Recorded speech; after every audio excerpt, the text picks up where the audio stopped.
na sala. Eu vou apresentar a equipe dela, vou ler aqui a bio dela. Isabela Pinho é graduada e mestre em Filosofia pela Universidade Federal Fluminense e doutora em Filosofia pela Universidade Federal do Rio de Janeiro.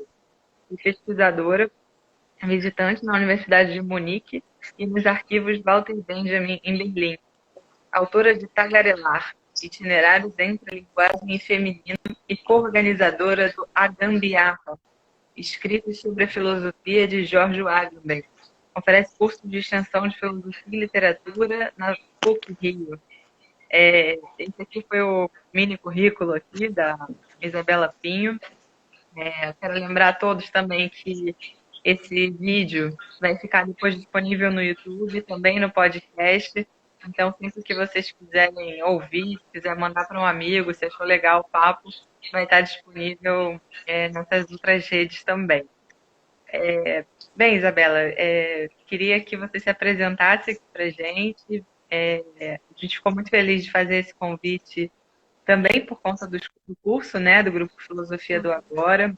Eu acho que já vale apresentar também o grupo, sua participação no grupo, dizer o que é o curso e começar na sua atuação mesmo, né? Que trajetória é essa? Contar pra gente um pouco aí seus caminhos. Ah, legal. Obrigada, queria começar agradecendo, Ana, pelo teu convite, dizer que eu tô feliz de estar aqui. Espero que todo mundo esteja bem no meio dessa pandemia, cada um mantendo a sua sanidade mental na medida do possível. Esse curso, vou começar falando um pouco do curso, então, que é, né, um dos objetivos o curso se chama Ética e Filosofia Política no Tempo do Agora. É um curso que é promovido pelo Laboratório Filosofias do Tempo do Agora, da UFRJ, coordenação da Carla Rodrigues e do Cláudio Oliveira. A Carla, professora do PPGF lá da UFRJ, junto com as redes da Maré, na verdade, com o projeto Maré dos Sabores, que é um projeto em que mulheres cozinham 300 quentinhas por dia para distribuir para as pessoas em situação de precariedade por conta do coronavírus. Esse projeto, Maré dos Sabores, faz parte da campanha Maré Diz Não ao Coronavírus, que é uma campanha que desde março, desde o acontecimento da pandemia, tem feito medidas coletivas para tentar auxiliar, dar algum auxílio a essas pessoas em situação de precariedade. Então, na verdade, é um projeto muito legal, fico muito feliz de poder participar desse projeto. Sinto, como você leu minha mini bio, né?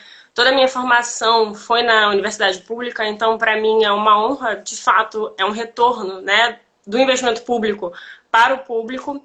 Também acho que tem um ponto muito importante aí, que é a questão das humanidades que têm sido tão atacadas, em especial a filosofia, por esse governo, né? O papel das humanidades social e político. Por quê? Porque a metade do valor das inscrições vai ser remetido a esse projeto, o Projeto Maré dos Sabores, para auxiliar lá as redes da Maré. Eu acho que vale muito a pena para quem quiser e estiver interessado, dar uma checada no site, porque há várias maneiras de ajudas coletivas. Então, o nome do site é redesdamaré.org.br. Acho que vale muito a pena, acho que é muito importante. No momento em que, por um lado, a pandemia mostra a nossa necessidade do Estado, né, de um auxílio estatal a pessoas em maior situação de precariedade. Por outro lado, toda uma dificuldade nesse trâmite. Eu acho que a gente tem um papel que a gente pode desempenhar, um papel de auxílio, de rede mesmo nesse sentido. O curso vai funcionar como, né? O curso começa dia 4 de junho e termina dia 9 de julho. As aulas serão ministradas, em sua grande maioria, por doutores, recém-doutores. Então, eu defendi meu doutorado ano passado, lá pela UFRJ. A gente estava falando hoje pelo WhatsApp, né? O trauma que é passar por um fim de tese, que requer bastante da vida, né? Sua vida vira tese naquele final. Então, todos somos recém-doutores. Vai ter a participação especial do Paulo Arantes, que é o professor da USP, ele vai dar uma conferência. E a Carla Rodrigues também vai fazer a abertura do curso com uma colega, Tássia. O curso tem a coordenação acadêmica da Juliana de Moraes, com quem vocês vão conversar, e talvez ela consiga falar um pouco mais também, ainda essa semana, né? E da Beatriz Ampieri, que está fazendo a coordenação executiva, fez essa arte super bonita, que eu achei super legal, super talentosa, a Bia. Ficou lindo, né? Eu também achei que ficou muito legal. Eu gostei também, uma outra questão que eu acho que é importante falar, Existe uma paridade de gênero na escolha dos professores, então tá meio a meio, 6 mulheres, 6 homens que vão ministrar os cursos. Uma dificuldade maior quando a gente pensa em bibliografia, porque a história da filosofia é uma história construída por homens filósofos, e então a gente tem também esse projeto de um resgate das filósofas esquecidas pela história da filosofia, ou talvez até mesmo de questões, motivos femininos na obra de filósofos, que eu acho que é o meu caso. Então, a minha dissertação de mestrado foi sobre figuras femininas na obra do Walter Benjamin, e agora eu estou organizando um dossiê com a Patrícia Lavelli, professora da PUC-Rio, vou aproveitar para divulgar também, que também é sobre figuras femininas na obra do Benjamin. Há muitas, desde o período de juventude até o período de maturidade, e geralmente é um tema não muito falado na obra do Benjamin. Então, a própria proposta do dossiê é pensar um pouco o próprio método benjaminiano, aplicar o método benjaminiano à sua própria filosofia, né? Então, se a proposta histórica do Benjamin é dar potência ao passado, trazer à luz o que permanece como esquecido no presente, a nossa proposta, tanto no laboratório quanto nesse dossiê específico do qual eu estou falando, é trazer à luz na obra do Benjamin, no caso do dossiê, essas figuras que permanecem em esquecimento, né? Então, acho que vai ser super legal. Para quem quiser mandar artigo, vai ser até final desse mês, de junho, 1º de julho. Que legal. Eu queria dar um oi aqui pro Leandro Páscoa, que mandou aqui um chegamos, Belinha presente, Aninha, 2 mulheres maravilhosas juntas. Leandro é um super querido, um beijo aí também. Eu vi que a Yara entrou aí também online, quero mandar uns beijos aqui.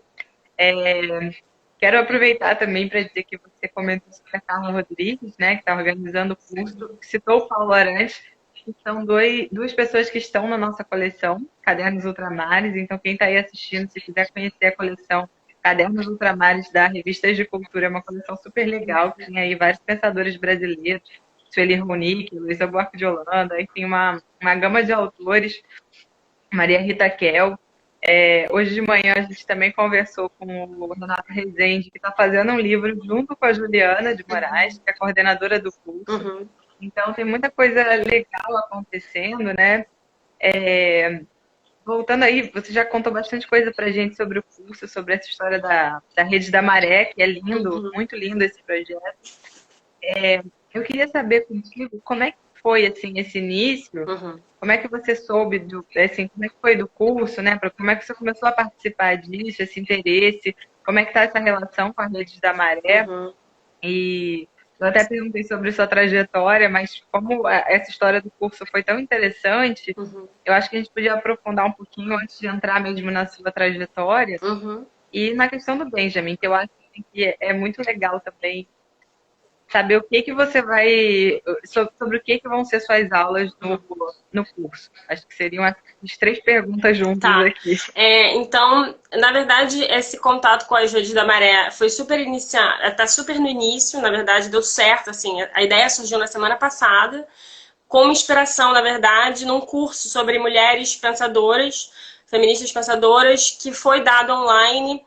Foi uma iniciativa de uma professora da Federal do Maranhão, a Rita Cássia de Oliveira, que a gente até cita na descrição do nosso curso. E ela fez esse mesmo esquema. O dinheiro arrecadado no curso ela enviou para ajudar a etnia Madijá Culina de indígenas, né? Então, a Carla adaptou essa ideia à nossa circunstância aqui no Rio de Janeiro. Assim, nós, como um grupo, né, tivemos a ideia de adaptar essa proposta. Então, a ideia surgiu um pouco daí. Teve uma inspiração nesse curso de Mulheres Filósofas e veio agora para pensar o presente. Então, todas as aulas são sobre temas que podem ser pensados aqui e agora. Então, para entrar um pouco no meu tema, que é a crítica da violência, eu vou dar uma aula, né? Cada professor vai dar uma aula. Então, só para terminar os aspectos técnicos do curso, da divulgação, então serão as terças e quintas, das 7 da noite às 21. Pelo Zoom mesmo, são 300 vagas. Então, seria muito legal contar com a participação de vocês, principalmente nesse momento, né, em que, de fato, o projeto tem esse viés político que eu acho que é imprescindível. Então, o meu curso vai ser sobre Walter Benjamin, a crítica da violência. Vai ser uma aula sobre para uma crítica da violência. Eu posso falar do meu curso e falar ao mesmo tempo da minha trajetória, porque eu encontrei esse texto para uma crítica da violência ainda em meados da minha graduação, lá em filosofia na UF. E fiquei muito fascinada por ele. Esse encontro coincidiu também com o encontro da leitura do livro do Agamben, de George Agamben, né? O Homo Sacer, o Poder Soberano da Vida Nua, em que o Agamben desdobra aspectos fundamentais do Para uma Crítica da Violência. E aí, naquele momento, então, desde a graduação, eu tive um encontro muito forte com esses dois autores. E minha monografia acabou sendo como Agamben lê no Homo Sacer, o Poder Soberano da Vida Nua, o Para uma Crítica da Violência de Walter Benjamin. E até agora eu estou ainda com esse texto. Então, no semestre passado, eu dei um curso na PUC, eu tenho dado curso de extensão, que era a partir do Para uma Crítica da Violência. Era Benjamin, Kafka e Agamben. A minha ideia nesse curso, nessa aula, é pensar a questão colocada já pelo Benjamin ali em 1921, quando o ensaio é publicado, do monopólio da violência por parte do Estado, né? Então, Benjamin vai dizer que o Estado não tem em vista monopolizar a violência por conta de um bem-estar dos seus cidadãos e dos seus súditos. Ao contrário, usar a violência tendo em vista a sua própria manutenção como estrutura de poder. O contexto histórico em que o Benjamin escreveu esse texto é um contexto bem conturbado e que eu acho que dá também aso para a escrita do ensaio, que é o fim do Império, né, com o fim da Primeira Guerra, em 1918, e a nova Constituição da República de Weimar, a instituição de um novo modelo. Então, você tem um fim de um modo de um ordenamento jurídico-político e o início de um outro. E no próprio ensaio, Benjamin trabalha essa dialética entre uma violência que instaura um poder e uma violência que mantém o poder instaurado.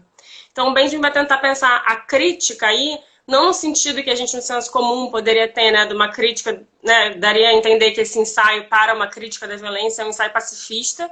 Não é isso, não se trata disso. Se trata de pensar a crítica no sentido grego do termo krinen, de discernir e delimitar. Então, o Benjamin vai dizer que toda violência é um meio para um fim. E esse fim é a manutenção do Estado como estrutura de poder. Por isso que o próprio termo Gewalt, em alemão, tem essa ambiguidade entre poder e violência. A gente tem 3 traduções desse texto para o português, uma do Willy Boyle, do João Barrento, outra do Hernando Chaves, aqui eu vou trabalhar no meu curso, é do Hernando Chaves, e a gente pode ver essa ambiguidade da violência barra poder, que está ali na palavra Gewalt, alemã, na própria tradução do título do texto por esses autores. Então, o Willy Boyle traduz crítica da violência, crítica do poder, para manter a ambiguidade. O João Barrento traduz sobre a crítica do poder como violência. O Hernani traduz para uma crítica da violência. Mas aí tem uma nota da Jeanne Marie, que é muito boa, justamente assinalando essa ambiguidade do termo Gewalt, sem precisar no título remeter a essa ambiguidade, né, do termo. Significa tanto poder como violência. Por que eu acho que esse texto é super importante para o Brasil agora, né? Então, o nome da minha aula é Para uma Crítica da Violência, Walter Benjamin, Tempo de Agora, porque eu acho que a gente está vivendo uma certa crise da forma democrática. Tem ali no texto do Benjamin alguns aspectos, por exemplo, tem um momento que ele vai falar da figura do policial e da figura do grande criminoso. Naquele momento, o Benjamin lia o Crime e Castigo, né, do Dostoiévski. Ele vai dizer que o policial, ele representa essa violência espectral, o poder policial representa essa violência espectral do Estado. Claro que a gente tem que levar em consideração que ele estava falando sobre uma polícia super incipiente ali da República de Weimar, mas acho que é possível ler essa espectralidade dessa violência constitutiva do ordenamento jurídico normativo na figura do policial nas nossas democracias contemporâneas, que é o que o George Agamben, por exemplo, faz. Tem um textinho muito bom, chama Polícia Soberana, que está num livro que chama Meios Sem Fins, em que ele vai trabalhar justamente como, mesmo em estados democráticos de direito, a partir de momentos em que a exceção vem à tona. Então, quando o policial tem que decidir se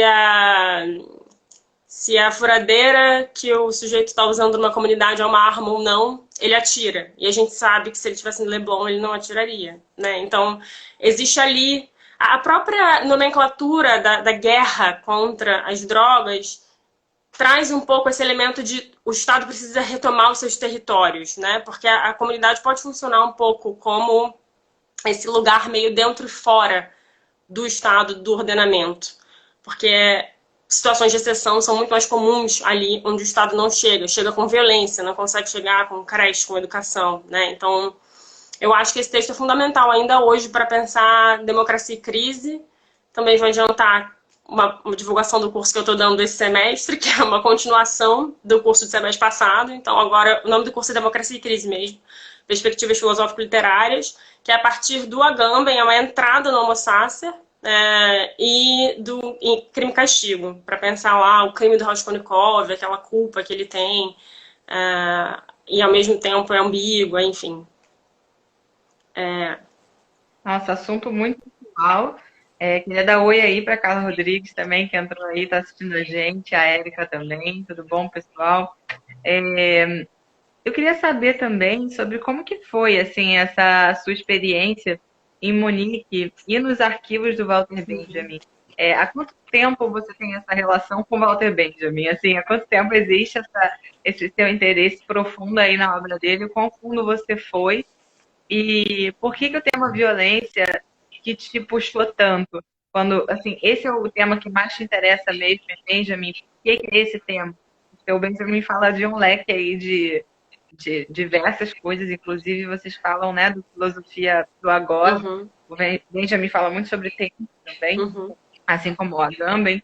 Mas eu queria saber o porquê a violência e o que te move tanto em relação a isso. E também em relação ao Rio de Janeiro, né? Que eu acho que tem esse cenário aí, tem essa relação de vocês com a Rede da Maré. Eu acho que o Rio de Janeiro é um ponto interessante para ser discutido também, assim como o resto do Brasil. Eu não sei quantas pessoas estão assistindo a gente, se a maioria é do Rio de Janeiro, mas eu queria entender também como que você vê, dentro dessa discussão, o Brasil como um todo também. Então, estou anotando porque eu não consigo pensar sem anotar. O tema da violência me interessou lá na graduação, quando eu primeiro entrei em contato com o Panorama Crítico da Violência, que de fato é um texto incrível, porque há muitas leituras e diálogos a partir desse texto. Então, você tem o texto da Butler, a Judith Butler, você tem o Zizek, a Hannah Arendt, o Agamben, né, que eu acho que desdobra aspectos fundamentais. No finalzinho do ensaio, Benjamin diz: valeria a pena rastrear o dogma da sacralidade da vida. O Agamben escreve, eu diria, uma tetralogia inteira aí do Homo Sacer para tentar pensar o que é essa sacralidade da vida, quando pela primeira vez esse termo foi aferido ao homem, ao ser humano, né? Então me interessou muito quando eu entrei em contato lá na graduação, a ponto da minha monografia ter sido sobre esses dois textos, Para uma Crítica da Violência, chamava Agamben, Leitor de Benjamin, né? Então, Para uma Crítica da Violência e o Homo Sacer, Poder sobre a Dúvida Nua. Ao mesmo tempo, eu também entrei em contato com outro texto no mesmo período, pelo qual me apaixonei muito, que é um texto que não tinha tradução para o português, que chama Metafísica da Juventude, que é esse do Benjamin, do Walter Benjamin, que é um texto de juventude mesmo, do Benjamin, 13 e 14, em que ele fala de várias figuras femininas e tenta repensar a cultura a partir dessas figuras femininas. Então ele cita ali Safo, a mulher, a prostituta, várias figuras que também faziam parte daquele imaginário coletivo da República de Weimar. Eu acho que o texto do Peter Gay, A Cultura de Weimar, é super bom para pensar isso, me ajudou muito quando eu estava escrevendo a minha tese. E eu queria muito falar sobre o feminino na graduação. Entrei em contato com esse texto, não tinha ainda condições de escrever sobre aquilo, porque não tinha todas as referências, era muito difícil, não tinha sido traduzido e tal. Tinha toda essa questão com a violência naquele momento ali, na graduação, e aí no mestrado eu consegui trabalhar as figuras femininas na obra de Benjamin, principalmente em uma relação com a linguagem.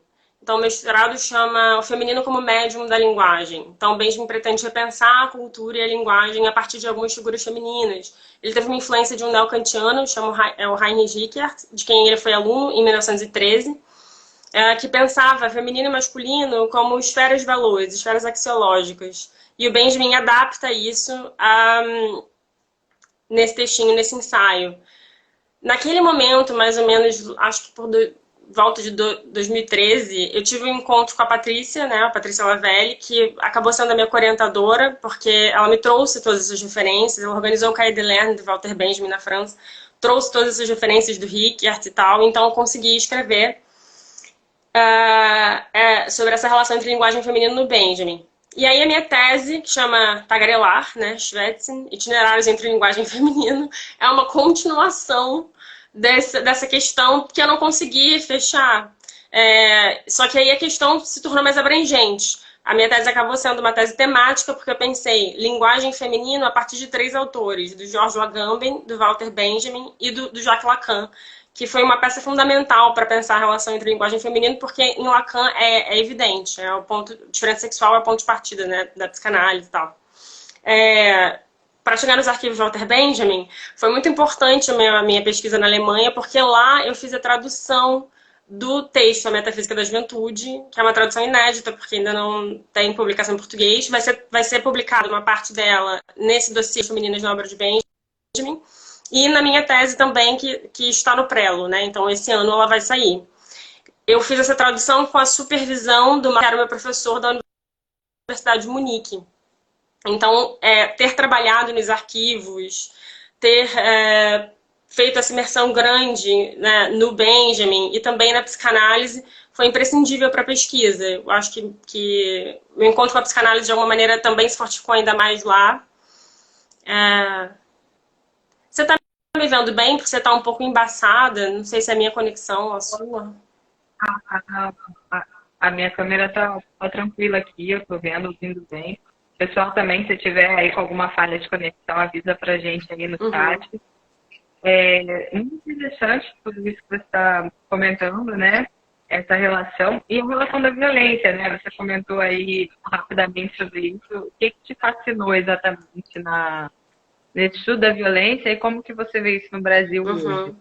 Sim. É porque no Benjamin, né, na verdade, linguagem e violência são temas que estão muito próximos. Então, nesse ensaio que a gente vai trabalhar no curso, chama Para uma Crítica da Violência, para interromper essa dialética entre uma violência que instaura um direito e uma violência que mantém um direito, o Benjamin tenta pensar uma violência pura, que seria uma violência de pura interrupção, sem a manutenção de outro ordenamento jurídico político ou de outro sistema.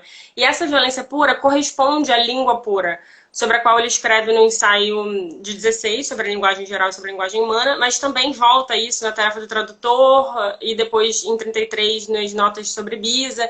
Então, o projeto inicial da minha tese era bem ambicioso, era uma tese em 2 eixos, linguagem e lei. Então, eu ia pesquisar a questão dessa língua pura em uma relação com o feminino e a questão de uma violência pura na questão da política. Eu acabei não conseguindo fazer o segundo eixo, né, porque já foi muita coisa, e aí agora eu acho que eu voltei a esse tema de novo, que eu nunca abandonei de fato, ele sempre me acompanhou, ele sempre esteve comigo. Então, se eu não conseguir trabalhar isso na tese, já tinha trabalhado de uma maneira na monografia, mas não como eu, né, queria ter. Agora nos cursos é mais uma possibilidade de voltar e trabalhar a questão da violência com o Benjamin, com esses alunos e tal. Eu acho que eu acho a questão mais difícil talvez seja eu acho que o Brasil, a gente tem muitas questões. O Brasil é uma sociedade com características violentas, né? Eu acho que nós sofremos de violência cotidianamente. Nós menos, né? Mas, enfim, as pessoas que vivem em situações de precariedade nas comunidades estão constantemente ameaçadas, né? Pelo Estado, por um lado, e pelo poder paralelo, por outro. Então, não tem muito para onde correr. Então, eu acho que é um tema imprescindível para pensar a política no contemporâneo. Eu acho que não dá para não passar por isso. Então, por isso que eu continuo tentando pensar, ainda mais nesse momento que parece tão difícil, porque parece que há uma certa sensação de impotência mesmo, né? A gente não consegue parar os eventos, a gente não consegue interromper as notícias, a gente não consegue, né, do ponto de vista, não sei, efetivo, grande, né, macro, político, eu, pelo menos, sinto uma sensação de impotência muito grande. Por outro lado, eu acho que essas aulas são uma tentativa de elaborar, mas mais ainda, no caso desse curso específico, é uma ajuda coletiva objetiva, né? Então, eu acho que há pessoas que estão cotidianamente em situações de violência. Cotidianamente mesmo, a gente não consegue lembrar o nome dessas pessoas. Então, porque são tantas, e isso é uma questão também, é uma questão, a questão do direito ao luto é uma questão para o laboratório, é uma questão que a Carla tem trabalhado bastante. Então, A Maré também tem um certo... É, Desculpa só, a Maré também, né? Tem um conjunto de 16 favelas e tal, tem um sentido simbólico, porque a Marielle Franco veio da Maré. E eu acho que é o projeto de Brasil que eu queria, que eu quero que ele volte, que eu quero de novo, né? Então, eu e a Carla estivemos lá no dia da morte da Marielle, e aí a gente tentou pensar junto, e a Carla, na verdade, tem trabalhado bastante com isso, tentar pensar o luto, o direito ao luto, os nomes dessas crianças que morrem semanalmente, as mães em luto, também é o trabalho da Beatriz Ampieri, também quer trabalhar com isso a partir da crítica da violência do Benjamin. Então, o nosso laboratório realmente tem tentado trazer a filosofia para a vida, né? Até porque eu acho que ela nunca não foi sobre vida, acho que a filosofia é a vida mesmo, então... É... nossa, lindo isso tudo que você está dizendo, Isabela.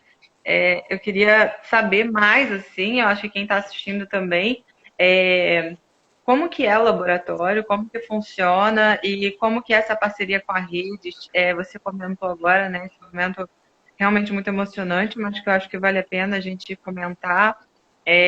Como que foi, assim, esse momento e por que que vocês estavam lá na ocasião e como que isso foi para você pessoalmente, como pesquisadora, como filósofa, porque eu acho que isso é uma pergunta muito válida, porque a gente precisa saber o que os filósofos estão pensando hoje mais do que nunca, onde as ideias são tão perigosas.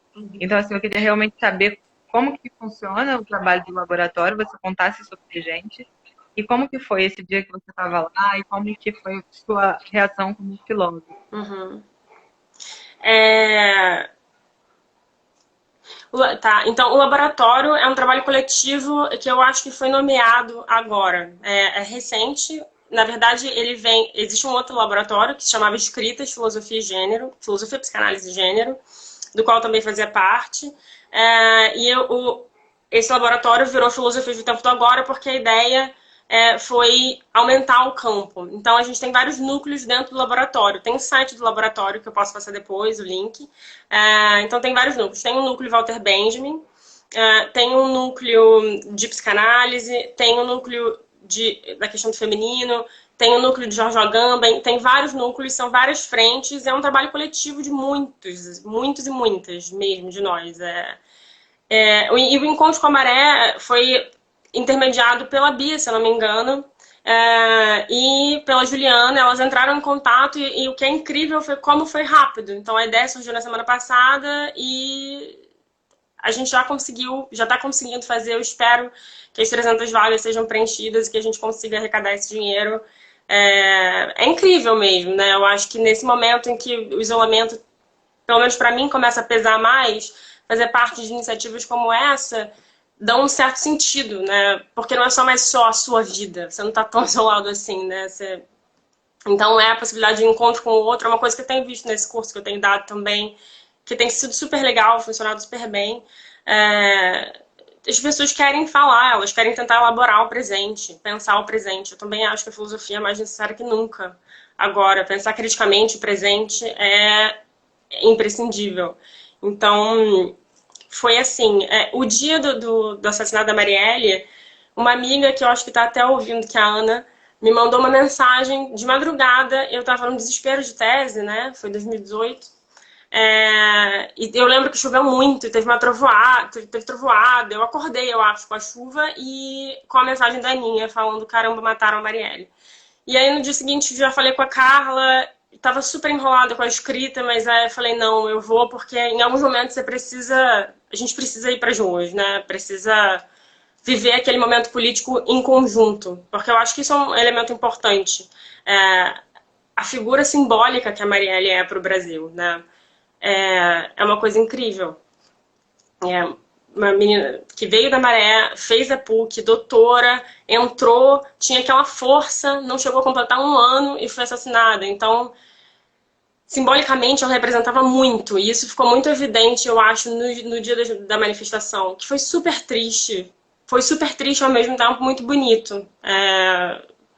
E eu espero que, enfim, que a gente consiga encontrar outras medidas, outras iniciativas, outros Marielles, e que nós, na universidade, consigamos também realmente falar sobre o Brasil e pensar o presente. Eu acho que essa é a proposta do laboratório. E eu acho que é uma proposta afetiva, mobiliza a gente afetivamente também, sabe? Intelectualmente, claro, é o pressuposto, mas afetivamente também. Então é isso.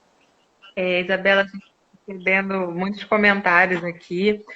As pessoas comentaram aqui que, deixa eu ver aqui, o Davi Pinheiro comentou que realmente parece que uma filosofia de mulheres pode mesmo atualizar aquela cultura feminina elaborada pelo Benjamin. O Davi Pinho também, o mesmo, né? Deu um parabéns aqui, tudo bom, Davi? Obrigada ali. Roberto Silva comentou um manancial em um momento de tanta escassez de pensamento. Carla Rodrigues comentou e se tornou simbólica para o mundo, né? Sobre a Marielle.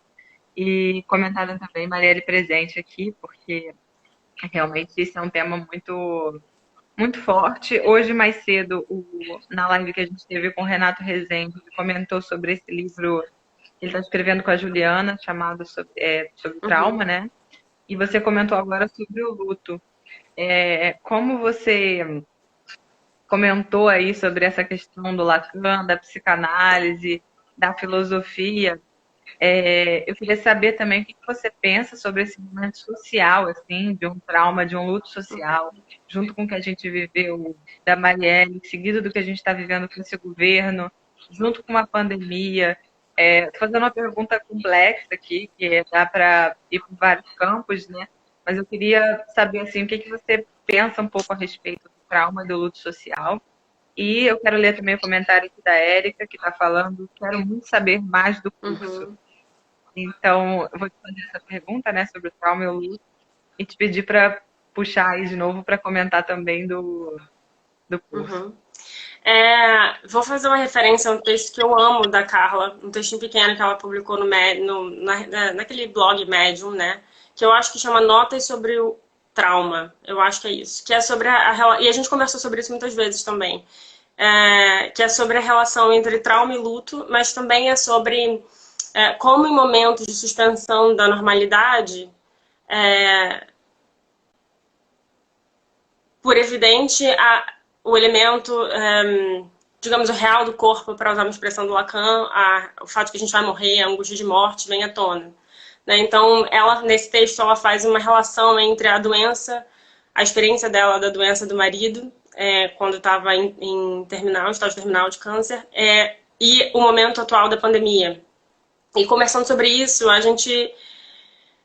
eu consegui elaborar muito alguns aspectos da minha angústia, que existe um momento quando você está realmente numa situação de suspensão da normalidade, porque alguém que você ama muito está morrendo, eu também já passei por isso, que você vive a cada dia, né? Então aquela certeza de viver todo dia, essa ideia que a gente tem, né, de que o futuro está ali para ser feito, parece que isso cai e você é obrigado a viver a cada dia. Você tem que lidar com o trauma da morte do outro, e eu acho que a morte é o trauma mais difícil de simbolizar, por isso a necessidade do luto, dos ritos fúnebres, do enterro, de tentar se despedir daquele corpo uma última vez, de ver o rosto. Acho que isso é um elemento muito cruel da pandemia na atualidade, o fato de você não poder visitar o doente e depois você não poder, caso ele morra, venha a óbito, enterrar aquele corpo. Eu acho que isso é um trauma irreparável e eu acho que a gente só vai entender como lidar com isso a posteriori.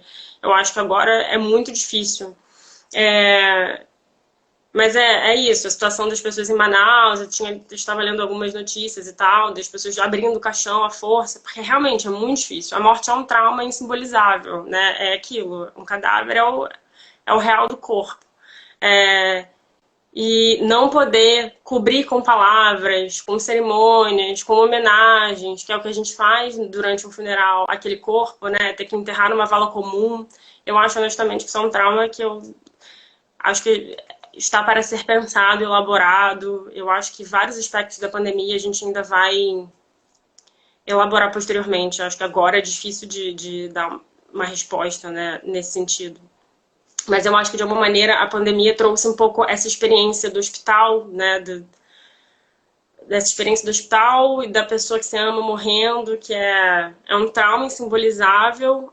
O futuro acabou, só é possível viver a cada dia e tentar lidar e elaborar essas questões, né? Então, acho que a psicanálise é muito importante também, não só a filosofia para pensar o presente, mas a psicanálise para ouvir as pessoas, realmente, ouvir as angústias, porque é um momento, acho que muito terrível, né? Não tem jeito. Mais sobre o curso, né? Que era a outra questão. Mais sobre o curso Filosofias do Tempo do Agora, né? Isso, É, isso.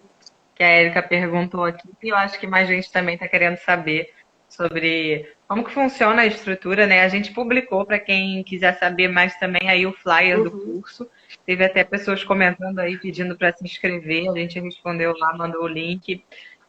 Se você passar a primeira foto do curso para o lado, tem toda a programação. Então, acho que é legal também a gente comentar um pouco sobre quem são esse grupo de professores que vai estar contigo lá uhum. e quais são os temas que tem no curso. Se eu quiser me inscrever, eu me inscrevo para assistir a sua aula especificamente, ou eu vou ter aula com diversos professores? Eu posso fazer mais de um? Como é que é esse funcionamento? Entendi. Tá, vou tentar responder na medida do meu conhecimento, porque realmente quem está na organização do curso como um todo são duas pessoas, né? A Juliana e a Bia. Os professores que farão parte do curso são dois, a Carla Rodrigues, na aula de abertura, que vai ser no dia 4/6, junto com a Tássia Áquila, que também é da UFRJ, e a conferência do Paulo Arantes, que é o professor da USP, será no dia 11/6, chama O Mundo Coberto de Alvos. Serão os dois professores institucionais, né? Os demais seremos nós, os doutores, recém-doutores ou doutores e tal, professores. São 6 aulas, eu tenho aqui o programa, deixa eu ver, acho que são mais de 6. 11. São 11 aulas, então, como eu tinha dito antes, do dia 4 de junho até o dia 9 de julho. Eu sei que há a possibilidade de gravação das aulas, a gente já trabalhou com essa possibilidade, então caso a pessoa não consiga assistir a aula no dia, por uma questão de trabalho, ela pode gravar a aula e ver no dia seguinte. O valor do curso, como está no flyer também, é R$ 100, né? E são 300 vagas. Então, se você não puder assistir uma aula, você pode gravar, né? As pessoas inscritas não terão que pagar pela inscrição no Zoom. Então você pode gravar, a gente vai gravar as aulas, na verdade, e a pessoa pode ter acesso às aulas posteriormente. Então, acho que é isso em relação a esse aspecto mais técnico. Sim, sobre essa relação, você ainda mantém uma relação com a Rede da Maré? Como é que é a sua relação também nesse âmbito social? Você é uma pessoa que se interessa bastante também pelo social, você tem diversos trânsitos, teve esses trânsitos internacionais, tem esse trânsito aqui no Rio de Janeiro. Como é que você vê assim esse transitar hoje e também contar para a gente um pouco sobre seu trabalho e seus projetos? Uhum, tá bom. Eu acho que esses trânsitos, no meu caso, na minha história pessoal, existiram desde a minha infância por conta da minha mãe, que assentou muitas famílias aqui em Jacarepaguá, trabalhou por muitos anos como sindicalistas do PT. Então, na verdade, eu fui criada em barracões e literalmente, assim, barracões de comer feijoada junto, de assentar junto, enfim, minha mãe passou por uns momentos difíceis também. Então, eu acho que essa questão social, ela constitui a minha vida e eu acho que constitui a vida dos meus irmãos também, porque foi uma coisa que a gente pegou da minha mãe, a gente aprendeu com ela muito.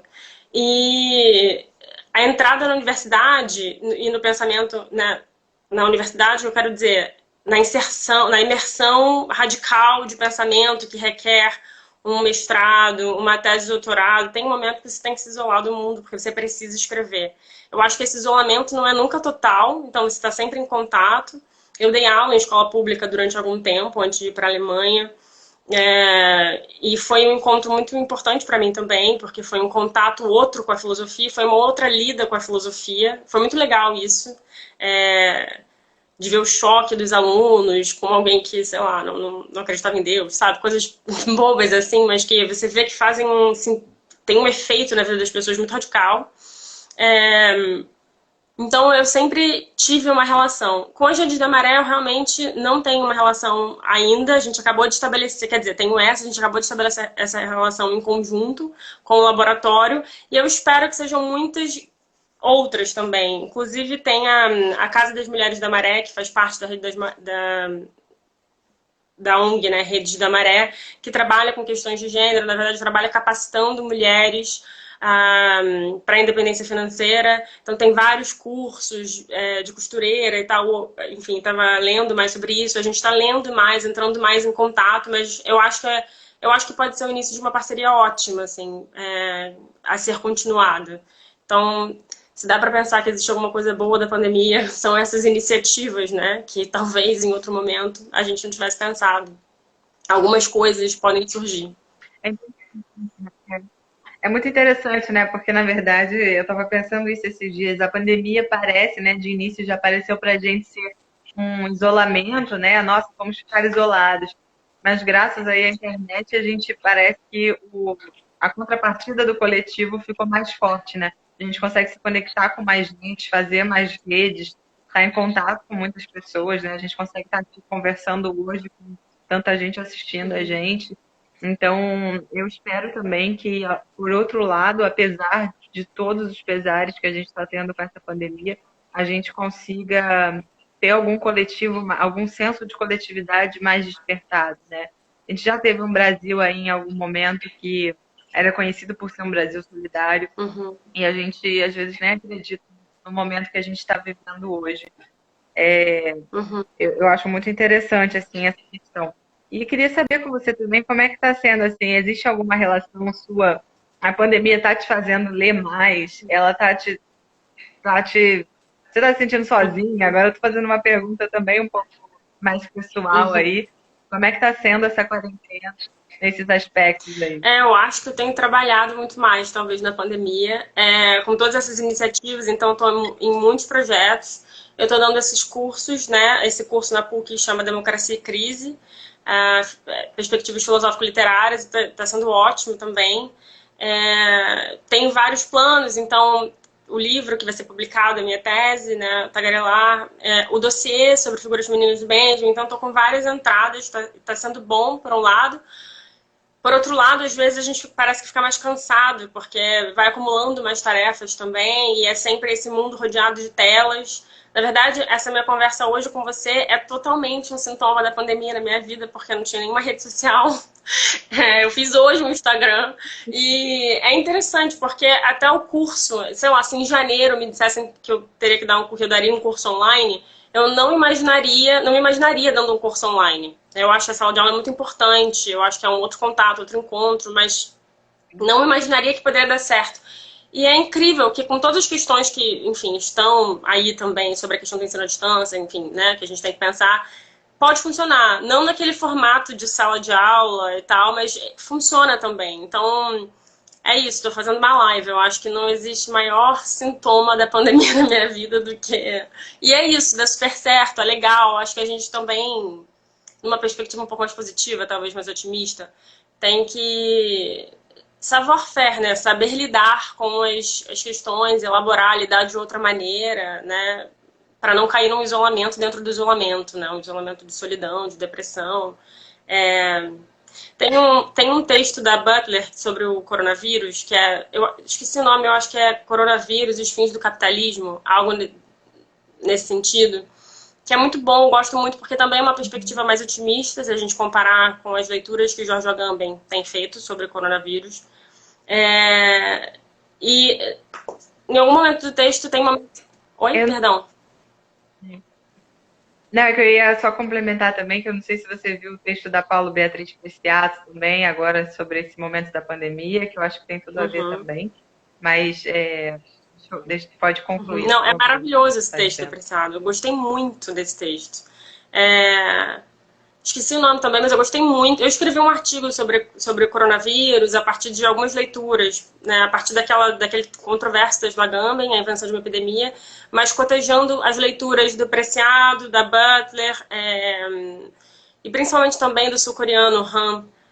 que escreve um artigo que eu acho excelente para pensar criticamente o isolamento e em que sentido as medidas políticas agora funcionam como um laboratório para talvez uma política por vir. Então, o Hans cita casos terríveis de controle estatal radical de cada corpo mesmo. Então, é muito bom esse texto, indico muito. E eu acho que ajuda a compreender uma certa perspectiva gambeniana.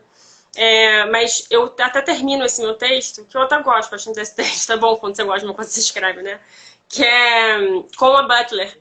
Porque tem um momento que ela fala que, hipoteticamente, né? E se o fato de que o coronavírus, como ele é um inimigo invisível, ele é objetivamente invisível, né? Cada um passa a ser um perigo para o outro. O Agamben vai trabalhar isso num texto chamado Contágio. O Preciado trabalha essa questão de uma diferença entre a fronteira como territorial e a fronteira passa a ser o próprio corpo, a epiderme, a máscara que você usa agora é a fronteira e tal. Aí a questão que a Butler levanta, que eu acho muito interessante, e se o vírus, trazendo a precariedade que há em todos os corpos, será que ele consegue desmontar as precariedades atribuídas a mais corpos que a outros? Né? Então, se são dispositivos políticos que atribuem mais precariedades a certas vidas que a outras, então a vidas negras, de mulheres, de gays e tal, será que não existe um elemento comum, que é esse real do corpo, o fato de que todo humano é um vivente que possui linguagem, é um falante, que pode talvez produzir um outro laço social? Será que é possível pensar isso?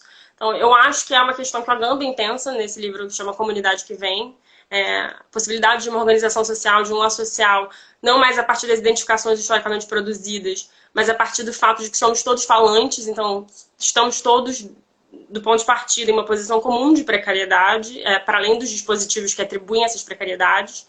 Será que a gente consegue desmontar esses dispositivos? Enfim, eu acho que medidas coletivas como essa, que o nosso laboratório teve, junto com a rede da Rede da Maré, eu acho que são medidas que ajudam a pensar isso também. Eu acho que deve, pelo menos, ser pensável, né? Se a tarefa da filosofia é pensar o presente, pensar o passado, eu acho que a gente não pode desistir de pensar criticamente o nosso presente e encontrar maneiras de fazer e de lidar com as circunstâncias, né? Eu acho que é isso.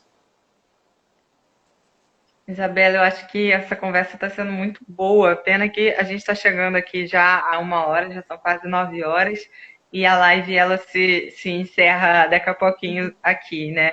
Então eu queria aproveitar esse momento para a gente fazer um fechamento já. Achei super divertido os comentários que a gente recebeu aqui também, que a Daniele Magalhães comentou aqui que ela também fez um Instagram para fazer a live, ela fez ontem, eu acho, né? Hoje ela comentou aqui. A Isabel Alves também, que eu acredito que é sua mãe, a mãe que está aqui, que falou que estava muito emocionada com tudo. Érica comentando, cara, foi demais, e várias carinhas chorando. O Leandro Páscoa comentou, né, sobre vocês terem mulheres muito fortes. Ele comentou da sua mãe também, falou que família de mulheres fortes é muito legal, assim, e acho que essa conversa também, tudo que você trouxe para a gente, trouxe muitas reflexões, né? Desde essa questão, né, do luto, do trauma, do coletivo, da violência. Eu acho que, assim, bem, eu fico muito feliz porque isso vai estar gravado para quem está acompanhando a gente, quiser compartilhar com alguém que lembrou, que queria mostrar essa conversa, vai estar no nosso IGTV do Instagram, dá para copiar o link e mandar para quem quiser. A gente vai depois pegar o áudio e passar para um podcast, então se quiser ouvir mais tarde no Spotify. Acredito que a partir da semana que vem a gente vai estar atualizando aí nosso podcast e também no canal do YouTube. Então essa conversa está registrada aí. Quem gostou, quem viu referências, citações aí que a Isabela fez, que queria anotar, nome de livro. Acho legal também, Isabela, se você puder falar os links para a gente, de onde a gente consegue ler esses artigos que você falou que escreveu, o blog. Você comentou também link do laboratório. Acho que seria legal também você passar aí esses contatos. Tá legal. Vou passar tudo. O link do laboratório, passo o link do meu texto. Meu texto eu publiquei na Reflexões Marginales, que é uma revista mexicana. Mas eu passo essas coisas todas para você. Queria agradecer a oportunidade, dizer que fiquei muito feliz de participar. Foi ótimo. Primeira live, né? Acabei de entrar no Instagram.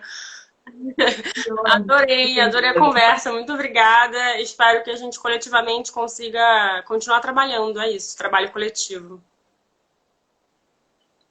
Sim, é isso. Obrigada, Isabela. Foi muito bom mesmo ter você aqui com a gente. Eu acho que, assim, tenho certeza que quem estava assistindo aqui também gostou muito. E espero que quem ouça depois a gente aí, nossos áudios e tudo mais, também goste. Obrigada aí pela aula que você deu pra gente, Imagina. viu? Um beijo Obrigada mesmo. pela oportunidade. Tchau, tchau. Obrigada a todo mundo que está assistindo, né? Tchau, tchau. Tchau.